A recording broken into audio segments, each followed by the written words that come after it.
هل تعتقد أن 11 من سبتمبر بات جزءا من الماضي؟ أعتقد بأن أشياء جيدة أفرزتها كارثة 11 من سبتمبر، فالسنوات التي أعقبت الكارثة حفلت بدراسة وفحص أمريكا والإسلام، وهو الممر الضروري، ويمكن أن الجانبين كانا في حاجة إلى تحليل الذات. هناك أحداث تقع حاليا ويمكن أن تكون ذات فائدة.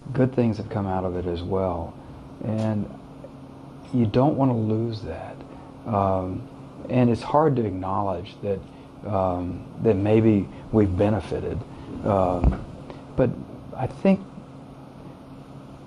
it's been a period of introspection, not just for America but for Islam, and maybe we both needed that kind of period of self-analysis.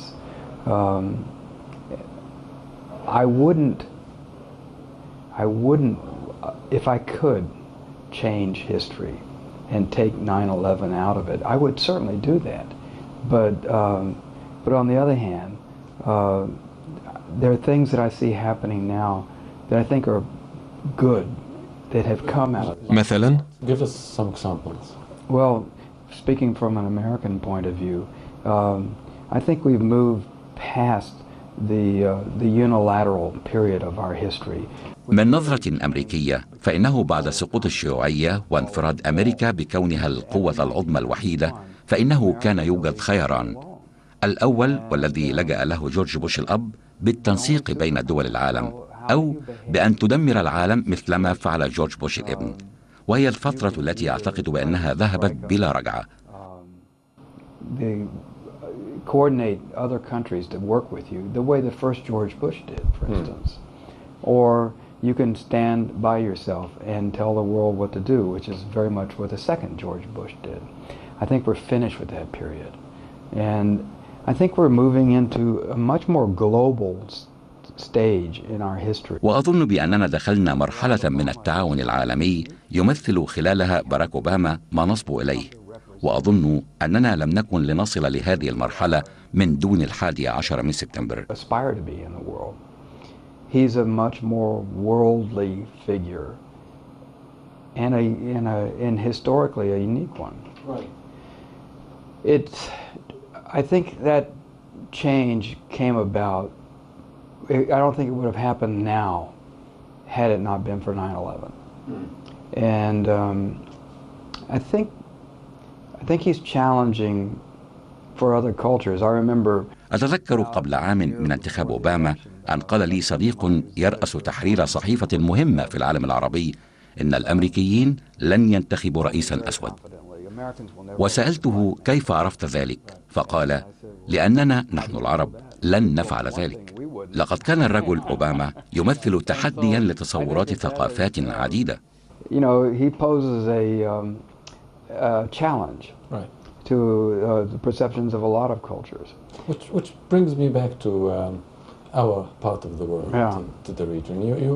You spoke quite openly about certain problems. وهو ما يعيدني للشرق الأوسط الذي تحدثت عن كثير من مشاكله الاقتصادية والاجتماعية، وخاصة تبعية المرأة وانتشار السلفية والوهابية. ما رأيك في الليبرالية التي كانت سائدة في زمن وجودك في مصر عام 69 والوضع حاليا؟ How significant this is in your opinion, especially when you compare the period that you lived in Egypt, for instance, in 1969, and all the liberal attitudes that were around compared to the situation now? It's been sad to me to see, especially Egypt, drift away from the promise. قد كان محزنا أن أرى مصر تنجرف بعيدا عما رأيته في الماضي، ففي ذلك الزمان كانت مصر في قارب واحد مع العديد من الدول اقتصاديا واجتماعيا وسياسيا مثل كوريا الجنوبية وسنغافورة والهند. وعندما تنظر إلى هذه الدول حاليا ومدى تقدمها، وتنظر إلى مصر وعدم تقدمها بل وتراجعها إلى فترة مظلمة من التاريخ. In fact, in many respects, it's receded into a really dark period of history. Great. You're looking from the outside. كمراقب خارجي، ما الخطأ الذي حدث بعد أن خضنا الحرب وصنعنا السلام وانفتحنا اقتصاديا؟ into peace, and then into economical openness. Why do we find ourselves here this way you're talking about? Well, there are several things. One is it's been frozen politically. عدة أشياء. فقد تجمدت مصر سياسيا وغابت الديمقراطية بالرغم من جاهزية مصر لها. فالسعودية على سبيل المثال ليس لديها المجتمع المدني الذي لدى مصر. Saudi Arabia doesn't have a civil society like Egypt does. Egypt has a very rich civil society and has a sense of itself as a nation. كما أن مصر لديها إحساس بأنها دولة أمة وليست كالعراق مثلا التي تتجاذبها مشاعر بتعدد الهويات. That it's been, politically stifled. I think economically has not been steered very well, so that the spread of wealth is very unequal. أيضا أعتقد أن الإدارة الاقتصادية لم تكن سليمة، فتوزيع الثروة غير عادل بالمرة. ففي الزمن الذي عشت فيه بمصر لم يكن يوجد العديد من الأثرياء ولم يكن هناك العديد من الفقراء. The middle hasn't grown the way that it should.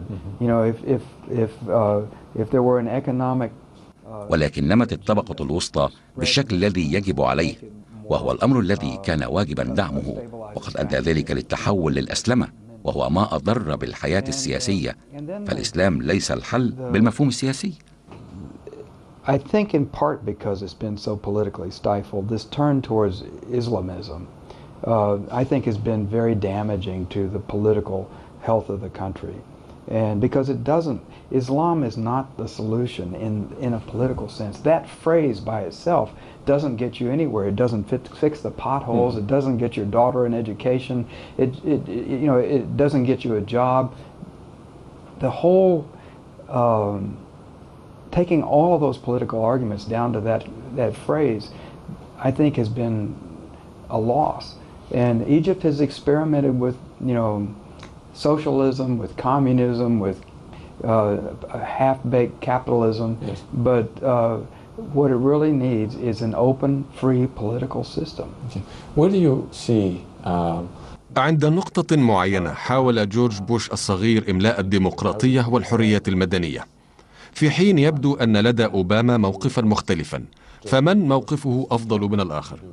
In other words, George Bush came at a certain point of time and wanted to dictate democracy and freedom and civil liberties and what have you.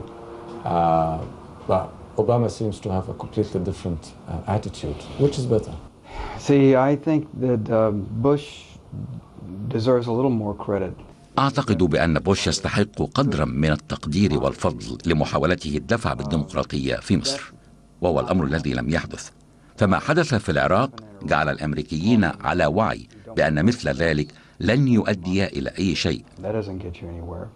And the other thing that was, I think, a lesson from the Bush years is that you need a partner. وأن الأمر يتطلب وجود شريك، وهو الأمر الذي لم يوفره الشعب المصري. فحركة كفاية لم تكن كافية. It wasn't much of a movement. You really need. أنت بحاجة إلى طلب حقيقي للتغيير السياسي الذي يأتي من أسفل إلى أعلى، وأمريكا لا تقدر على خلق هذا الطلب، وإنما تستطيع أن تتجاوب معه وأن تفتح ذراعيها له. But we're not going to be in the business of promoting democracy like we tried to do before. And I think that's right.